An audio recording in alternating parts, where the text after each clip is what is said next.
Hello, hello, happy Wednesday. Carmen here. I am so super excited to be here today. I have to say, because I'm so excited because of the topic that I'm going to be teaching, because I have to tell you that when I told my team what I wanted to teach today, they thought I had absolutely bonked my head in the shower. So they think I'm kind of crazy to do it because I'm going to be teaching what session one looks like with me. So this is absolutely the exact session that I would go through, and they really felt like I shouldn't be showing that. And frankly, any of you guys who know me, you know that I don't care. I'm here to educate and help. And a lot of people have questions about what's therapy look like. So we're going to dive deep. For those of you who do not know me, I am Carmen. I am a myofunctional therapist and an educator. I have a large global practice, so I see clients all over the world. But every week, this time, this place, I am here to educate. So one thing, I just want to make sure that all technology is working, because anytime we mess with things in this arena, the technology stuff, I want to make sure that it's working right. So yay, I can see that I am actually, it's working. So the topic this week going into, the last couple days was that I was going to be talking about something that you wouldn't be expecting from me. So you can see why my team thought that I was just lost my mind. I want to do this so that you see what it's like. So as I am teaching these exercises, I'm going to be teaching them just like you're a patient or a client of mine sitting right in front of me. If it's hard for you, we're going to talk about that. So before we get going, let me just take a drink here so I'm ready to go. Wednesday is my chatty day, so I feel like I just talk all day. Okay, so first, if this was the start of your first session of therapy with me, I would go over what I call my housekeeping things. These are things that we don't have to go over in the subsequent sessions. So the first thing I would be talking about is the concept of the spot. You guys, this is so important. This is home base. This is what I am going to anchor and build the rest of your therapy off of. Me talking all the time, tongue on the spot, tongue on the spot, tongue on the spot. But it probably would help if you know where that is, right? So I always use my little fancy guy here, and I talk about the spot. So obviously this is a little plastic dude. So the black spot is where we want the tip of the tongue to go. And I'm going to talk about that here in just a second. But the middle of the tongue is going to go kind of where the pink spot is. And the blue spot is the back of the tongue. Now, you're not really going to control the back of the tongue, because eventually when the middle of the tongue gets up, the back of the tongue is going to get up also. So many of my clients, we start here in that low resting tongue posture. We work to get the tip of the tongue up, and then the middle of the tongue comes up. Some it's easy, some it's hard, but the back of the tongue definitely will follow that middle of the tongue. So when I'm teaching, hey, how to find this spot, you're going to feel behind your top front teeth for what I call a speed bump. So that's the incisive papilla. So if you feel behind there, you should be able to feel a little dot. For a lot of people, this has been asleep your whole life because it's never been stimulated. It is also a vagus nerve ending. And we're going to work on waking that up, which will be one of the exercises. But first, finding the spot is important. So you got to find that spot. My clients, they always can email me or send me a picture. Of course, with technology, I can take and edit and color it in. But if we don't find the right spot, then it's like if you were surveying a piece of property and you started in the wrong spot, then you're going to be off by a bit, right? So you're going to feel for that spot. Once you feel it, rest the tongue in the roof of the mouth. This probably makes you feel a little weird if this isn't your norm, but feel what it feels like when you rest your tongue up there. Because what I want you to determine is, are you pushing your tongue against your teeth? We talk a lot in this industry about a tongue thrust, and trust me, it's terrible because, 3-time getting braces here from that tongue thrust. But what is more important is the position of your tongue at rest. that constant pressure is more important. So it's important when you're hunting for your new home base, for the tongue on the spot, you have to see if your tongue is pushing on your teeth, sideways, forward. If it is in that position, if it feels like it's pushing, then I want you to back it up just a little bit, and that's your new home base. And when I say new home base, that is going to be like your lawn dart, your Velcro. You're constantly putting your tongue there, okay? So that's the concept of the spot. Super duper, super important that that my clients understand that, okay? So I teach that first. Next, I talk about practice expectations, which this kind of cracks me up or saddens me. I'm not sure which it is because I didn't used to do this early on in my practice. However, I have learned that I have to talk about this. So I have always had the mind that you and my clients, whoever is paying me, they are paying me money that they're not able to spend on other things. They're paying for my services, and I want them to be successful. I do not want anybody to pay me anything that for me not to help them. So what I found that these grown adults that are paying really good money were doing their own thing. They decided that they were going to just kind of, march to the beat of their own drum, and it affected their therapy. It also affected my frustration level. So I started talking about practice expectations. So in my program, when you go through this with me, we talk about slow and steady wins the race. I want you doing your exercises every day as prescribed. You can't save them all week and do them all on the weekend. That's not going to work. I'm not asking you to demonstrate that you can do it. I'm actually asking you to do it. So you are going to have to take the small time commitment. This is a commitment to yourself, and you're going to have to do it every day. Okay, so we talk about practice expectations. If you do what I assign, you're going to have excellent results. If you are a bit of an overachiever and you do more than I assign, you're going to have great results. If you bring your D game, you're going to get D. Okay, so that... not rocket science, folks. Okay, next I talk about the concept of what's a code word. But for adults, so with kiddos, it is a code word, meaning Johnny picks the word fire truck, and when mommy says fire truck, Johnny thinks about his tongue position and is his tongue up, are his lips closed, and is he nasal breathing? Adults, not so much, but sometimes spouses do like to do a code word. But I also take it a little bit further in that if you have something that draws your awareness, I can teach exercises to you till the cows come home. And if the lights are on but nobody's home, meaning you're not paying attention at all to your habits, what's going on, what your tongue position is, any of that stuff, if you're not paying attention, then it's going to be really difficult. You're going to have a strong tongue without a clue, basically. And so I talk about this as an awareness builder. I have some clients that use an app. I mean, we are in a world of apps where they run our life. So something that gently reminds you, and every time you hear that little ding every 30 minutes or something, you think about where is your tongue? Is it on the spot? For myself, the same stupid country song that comes on the radio at the top of every hour makes me think about, is my mouth closed? Are my lips sealed? Is my tongue on the spot? There's a guy on the news at night that I think is just an interesting fella. And every time I see him, I think about, what's my mouth doing?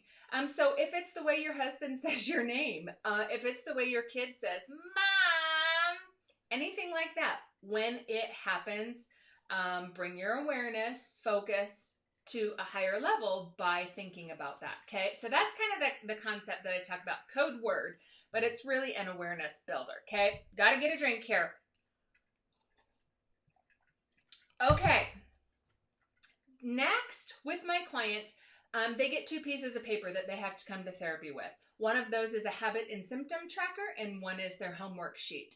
So the habit and symptom tracker is something that I have them record their symptoms, their issues. Many of my clients have gigantic digestive problems.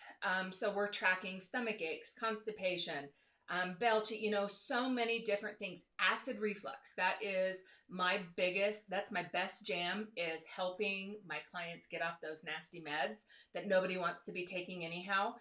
So I have found especially busy women, that if we do not keep track of things, if our upper body tension feels better, if our headaches are feeling better, if we do not keep track of those type of things, it's hard for us to say things are getting better because we're busy. If you suffer from headaches, you feel like you always have a headache. And so I find that if you keep track of it, you have something that is subjective to look at, or objective, not subjective. So rather than you saying, you know what, I feel like I always have a headache. So if you're keeping track of it, you're able to go back and look and say, wow, I actually only have had 3 headaches since I saw you last, Carmen. And actually one of those was, a 6 out of 10, one was a 2 out of 10, and one was just barely there. So we are able to see that. I also love for my clients to see that, because I can't want you to get better than you want you to get better. And so if you can see that this is helping you, if you can see that different changes are happening, you're sleeping better, you're not grinding, you're no longer wearing your appliance, you're not belching every 10 seconds, you don't feel bloated after drinking a glass of water, those type of things, you're not choking on your pork chop. That really puts wind in your sails, and I love it. And I love it when my clients can show it to me, and I can take that data and I can extrapolate it onto a chart and see that, oh my goodness, we started therapy in July and it's now December, and in that period of time that you completely went off your prescription antacid meds and the daily, over-the-counter antacids, those type of things. So that's why we're always looking for that. Next, I talk about the homework sheet. So when you do therapy with me, you have your homework sheet, and I have you write down the name of the exercise and what the name is, how much, how often. I don't want you to write anything else, because when people are in therapy with me, and I have days like today that I do therapy for 12 hours with people around the world, we got to get in and get out. And you're busy too. So my sessions, I don't want you writing. So when we're done, I send you an email that has all the dirty details, all the nitty gritty, tells you whether to hold your mouth open or your cheeks back, or how far the tongue, that you should be open, those type of things. So on your homework sheet, it's important to just write the name and how much, how often, because I'm going to send the email. The other thing that my clients have to have their homework sheet for is because when I start reviewing and saying, okay, so go back and do your homework from session 1, or go back and do your homework from session 2. They've got it. Okay, so very self-explanatory. And then the last of the housekeeping things that I work on is reviewing the 4 goals of myofunctional therapy in my programs. Many people come to me and they have these colorful stories and complex histories and so many questions and concerns. Every single thing I do is based on those 4 goals: correct tongue posture, correct mouth posture, nasal breathing, and correct swallow established. That is it. So people have these big problems and these complex histories. That's okay. Every single person who has myofunctional impairment can benefit from doing therapy, some version of therapy. These people can definitely benefit. And so I always talk with my clients. Here's where we are. Here's where we're headed. You guys have heard me say it before. I have a step-by-step framework. My clients know that I have a plan. I have a plan if they need an enhancement, and that means that they have to go back and have more release done. I have a plan if I have clients that don't have a tongue tie. I have a plan if I have clients that have snoring or sleep apnea concerns. Everybody starts with a plan. I don't feel like you can get to the where you're headed on your roadmap if you don't have a roadmap. Okay, so that's how I do things in my business. Everybody always knows the 4 goals. Here's what we're working towards. Here's where we are. Here's where we're going. And here's why we're doing this. Now, all of my clients don't have to work on all those 4 goals. Many of my clients come to me and the only problem they have is a low resting tongue posture, so incorrect tongue posture, and a tongue thrust swallowing pattern. So one kind of leads to the other. And so they might already have correct mouth posture, so their mouth is closed and their lips are sealed, and their nasal breathing. Okay. Does that make their therapy shorter? Nope, not necessarily. Does it make it easier? Nope, not necessarily. The reason that is because everything builds on the foundation of something before it. So just because somebody is already nasal breathing doesn't mean that their therapy isn't going to be as long as the next person who is mouth breathing, because their swallow is bad. And so those swallows in my program is like 6 or 7 steps just to learn those. So again, it's building on that. Okay, so let's just get ready to jump in. So now at this point in a session with me, I would be saying, okay, let's just get to learning the exercises, which let's do. So the first one that I would teach is called spot rub. Spot rub is meant to wake up that spot that we were just talking about. So spot rub is a small movement. You're going to locate the spot, and you're going to either rub it in small little circles or side to side. It doesn't matter. The whole point is to rub it. So we're working to wake that up. I always say this is the spot. If you burn it with pizza like I do, it's the spot where you're going to be sore.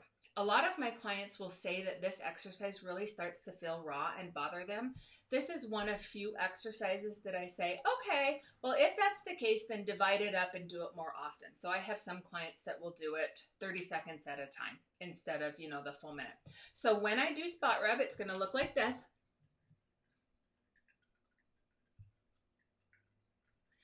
Again, very simple. I'm on the spot. You're rubbing the bejesus out of it.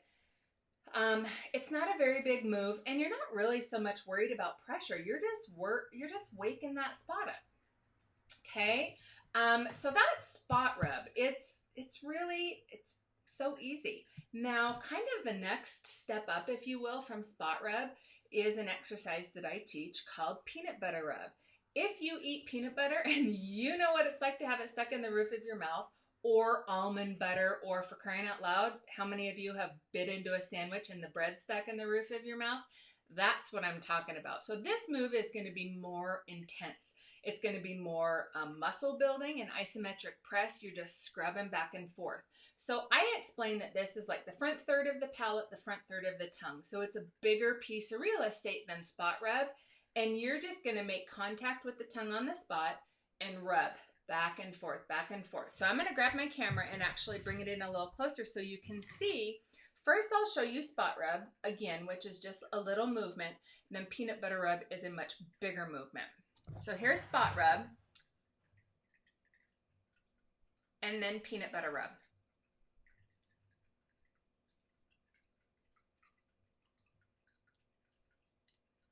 Now, you will notice that I'm not going all the way back, so that's a different exercise for a different time.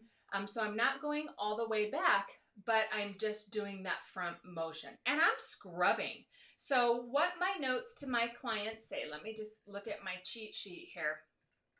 This tells my clients that they are going to rub the roof of the mouth as if they're trying to scrub away the peanut butter.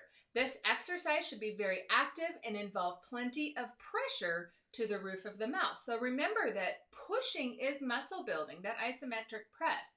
So a lot of my clients will say, Carmen, how do I know how far to keep my mouth open? I think it's real easy to figure out. You close down as far as you need to get that good scrub. If not, you're going to be tippy-toeing and you're barely going to be touching. So you're certainly not scrubbing or pushing it. So you have to finesse that and kind of find that spot.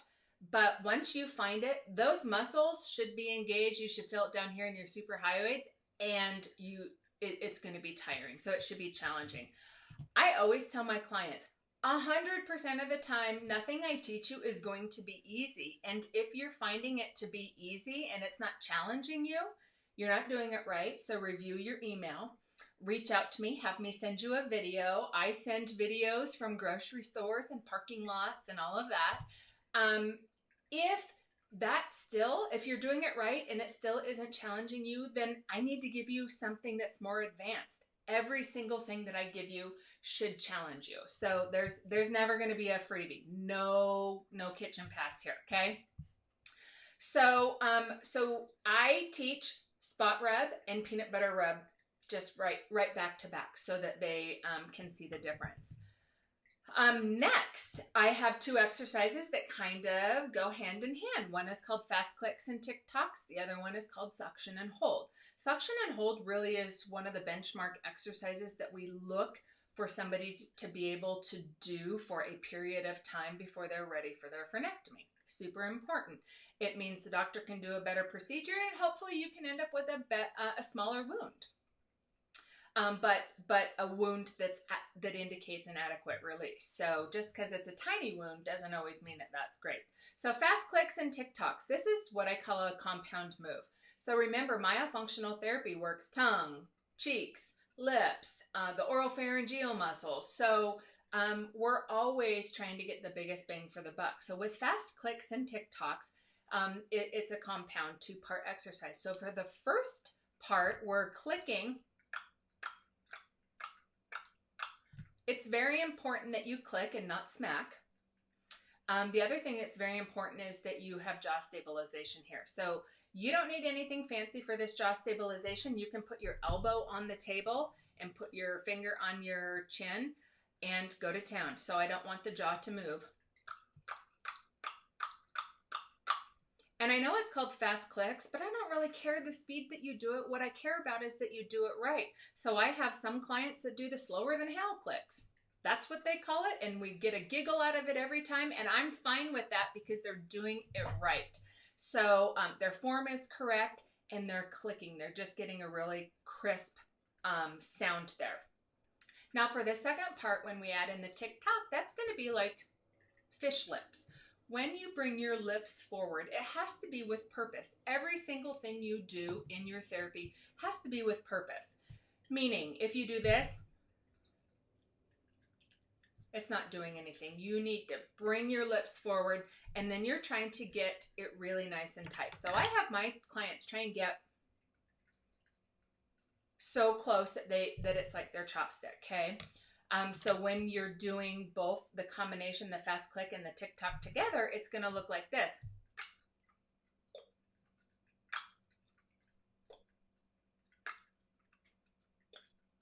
Notice when I do these exercises, let me move my hair.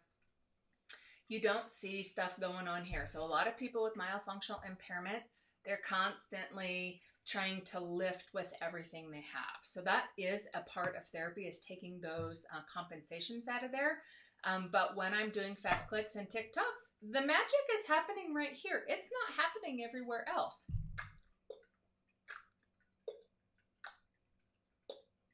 Okay, there you go. So that's fast clicks and tick tocks. Suction and hold is what I teach with it also. And so suction and hold, you're going to be suctioning the tongue to the roof of the mouth. So you're going to be creating a gasket inside your teeth. I have clients who really struggle with learning this because remember, some of the muscles of your tongue are for placement and some are for creating shape. And many of you, it's like, no thanks. Not doing anything today. So a lot of my clients, when I go to teach something, their tongue just lays like a pancake because this connection is not working. So the neuromuscular connection, that ain't happening, not to mention that these muscles have been working or not working for your whole life. And so it's difficult. So suction and hold, you're trying to suction the tongue up. So you're trying to create a gasket, suctioning the tongue up, and then holding it. So a good suction and hold is, I'm going to demonstrate it. I don't want any sagginess. I don't want anything that's uneven. When I show you mine, you can see that the tongue is suctioned up inside my teeth. No, I do not have a tongue tie, so keep your emails and your stuff now. I have a prominent frenum. But anytime I demonstrate this, people always say, oh my God, you have a tongue tie. No, I don't. Okay, so here's what it looks like.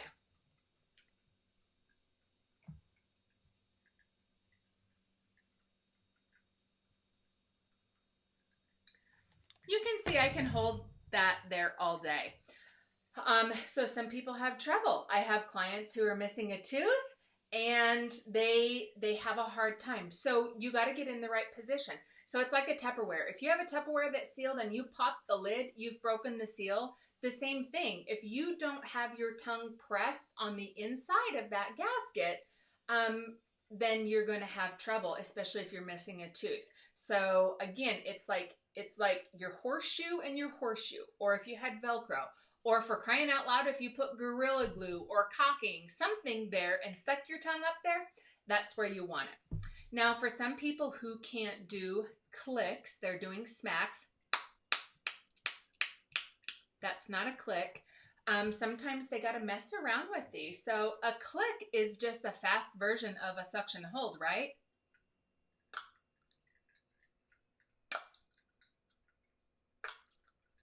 So you got to kind of mess around with those, marry them together.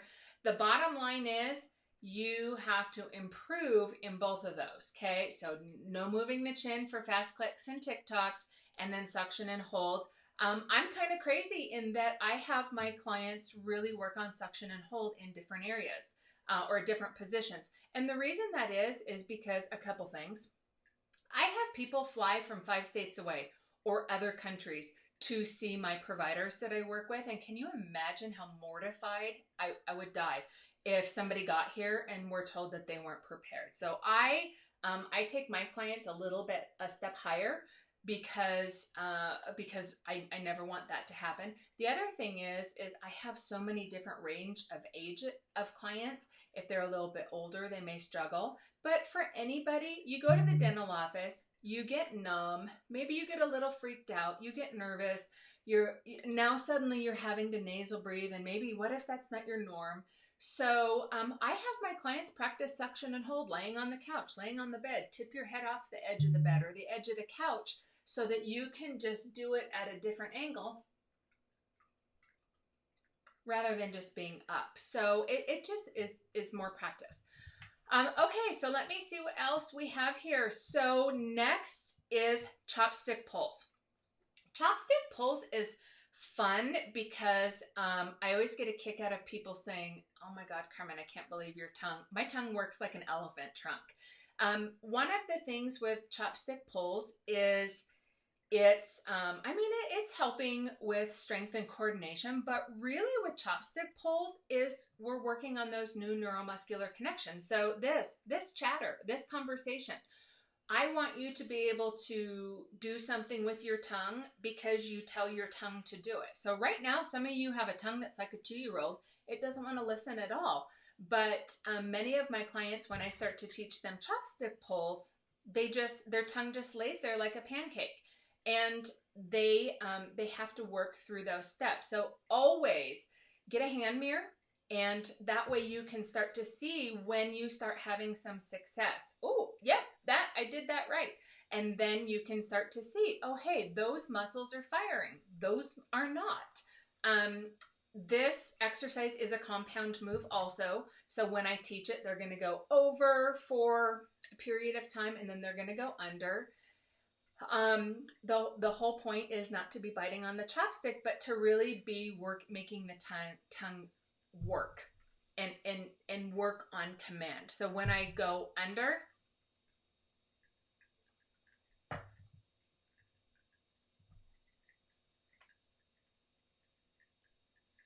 I don't look like I'm all freaked out here, remember, because I don't have any compensation, which is what you want.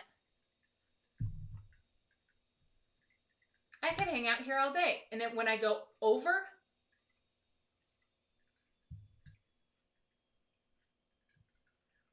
now the thing with going over, the point is not to lock your tongue behind your teeth. That's cheating. And so you're going to completely take the work out of it. So if suddenly you're doing this exercise and it gets easier, you're cheating yourself. So don't do that. So it looks like my tongue is hooked, but it's not.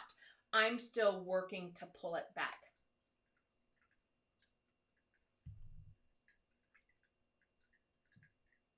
All right, that's chopstick pulls.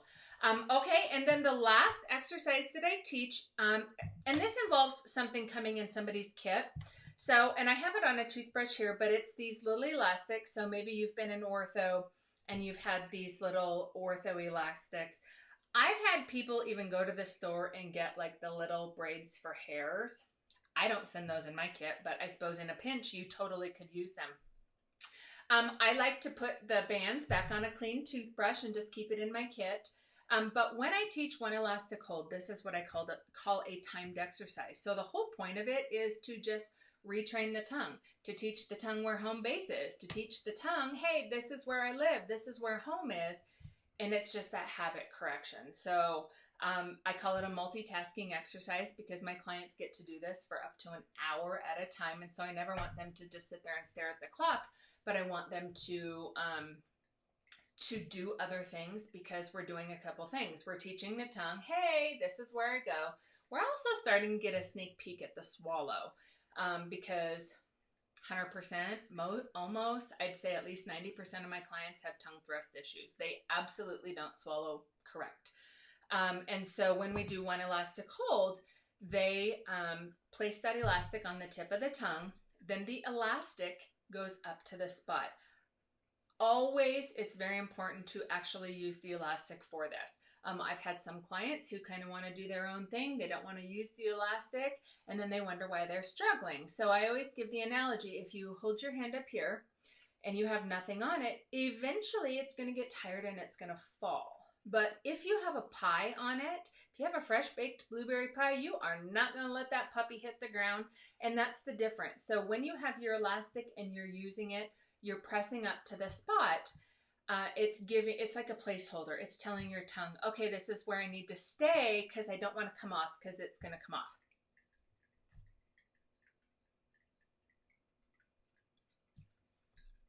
So I kind of did a few steps there. So I placed the elastic on my tongue.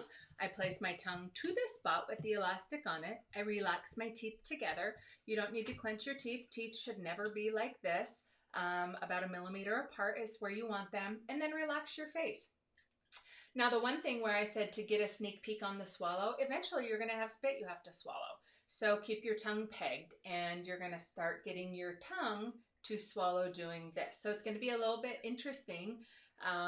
Weird, difficult. It might be loud and clunky when you start swallowing with tongue on the spot, but it's going to start heading in the direction that we want to go, teaching your tongue that, hey, this is what we need to do.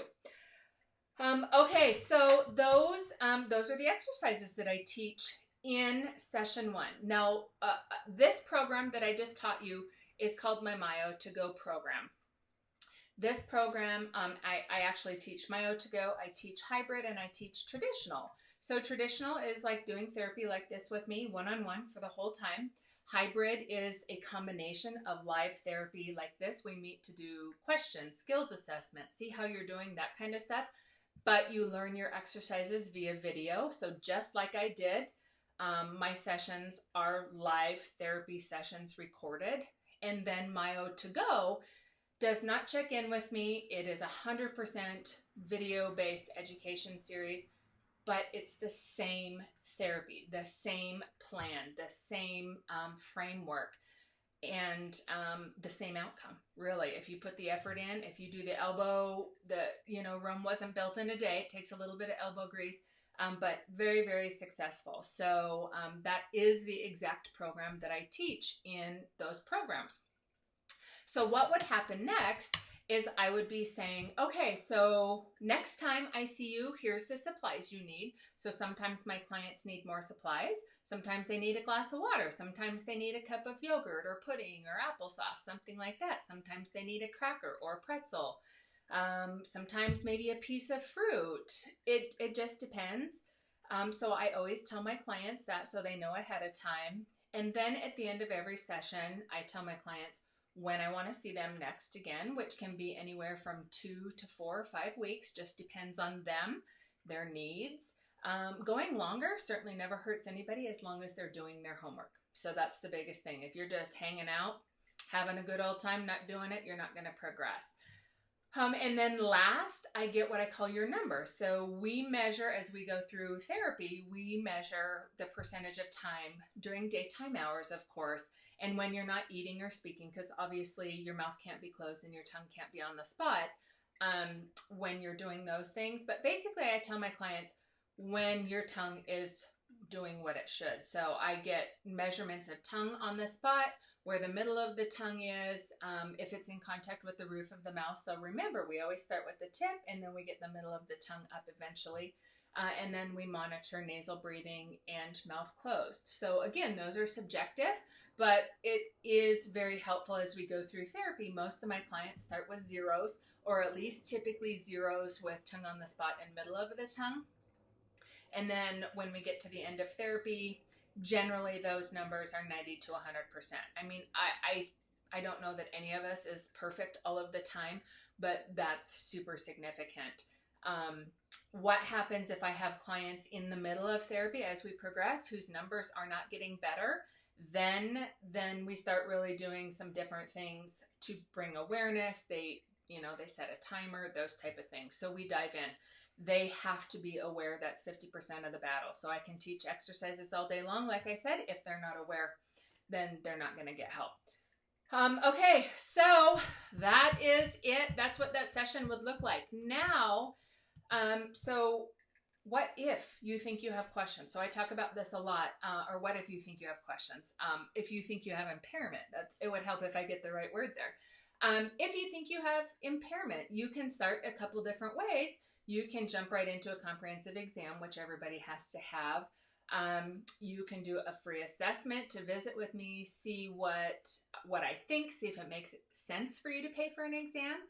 Or you can go to this download right here at the bottom of any of my blogs. You can access my quick assessment tool. This is going to give you 25 of the most common questions and the most important that I talk to you about during an exam. This is going to give you a chance to do some self-assessment, see if you do have concerns. If you're anything like me, you kind of like to do some research before you really talk to a human being, and I'm with you.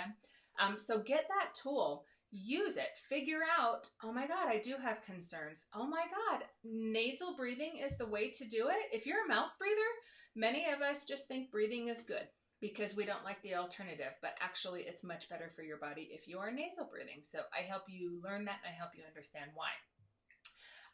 You do not have to find me. You can find any myofunctional therapy person. It's important that the person that you see, you know, like, and trust, you have to have a connection with them, or both of you are going to dread meeting each other. So I think that it's really important that you be able to laugh. I tell my clients all the time, we have to be absolute dorks around each other because of what we do. So we need to be able to have fun. And I love seeing my clients and I love being involved in their lives. So that's super important. Next week, you guys, we are going to be talking about what you should be asking, but you're not asking. So it's going to be really fun. And as usual, we are here to educate and serve. If any of the information I share with you resonates with you, if you know somebody that you should share it with, share it, because you might be changing or saving the life of somebody else. Ultimately, myofunctional impairment, sleep disordered breathing, more importantly, can be deadly. Sleep apnea kills people. So ultimately, that is what I do. So you can share us, follow us, like us. I have the Tongue Tie and Myofunctional Therapy support group. I have tons of videos on YouTube, lots of information, and you can always contact me if you have questions. I know this was a lot longer than I normally am on here, so I'm going to let you go. I will see you next week. Bye for now.